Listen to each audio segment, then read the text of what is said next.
बोले पीना इसलिए लिखा क्योंकि जो पीते हैं तो वो तो मुख से पीते हैं, और जो मुख से पिएंगे तो कहाँ जाता है? बोले भीतर जाता है।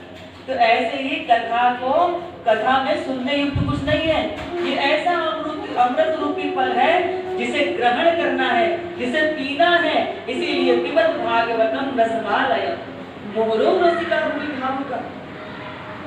बोले कितनी बार इसको ले, कितनी बार सुने, कितनी बार ग्रहण करे? बोले जितनी बार अवसर मिल जाए।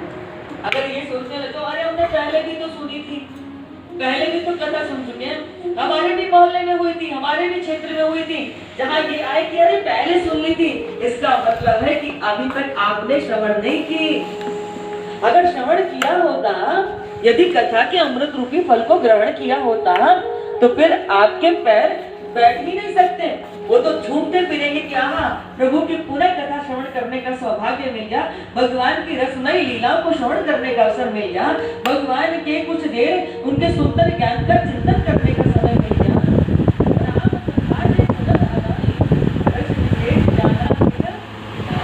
जब राम की कथा को सुनकर अघाए, भगवान श्री कृष्ण की कथा को सुनकर अघाए, अरे पहले सुन लिया अब क्या सुने, तो इसका मतलब उसको रस ही नहीं लगा। कभी कभी देखा मूल्य वो 10,000 अभिप्राय कहने का कि जो बात आपके एक कान से होकर दूसरे कान से निकल जाए वो तो व्यर्थ का प्रलाप है, वो कथा कैसे हो सकती है? बोले कि सत्संग और कथा तो वही है जो यहाँ से होकर यहाँ ना निकल के बल्कि आपके हृदय में समा जाए, अंकित हो जाए। सच मानने में सही अर्थों में वही कथा होती है। इसीलिए राम कथा से सुनत अगाई रस विशेष जाना दिन दिन हरि कथा सुनने गाना श्रवण रस से अहि पवन समाना। उनके कान में है बोले ऐसे अहि के समान।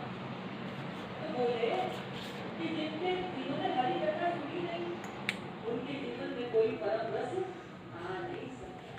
तो ये जो भागवत जी की कथा है वही परम आनंद को प्रदान करने वाली दिव्य कथा है। बंधुओं, भागवत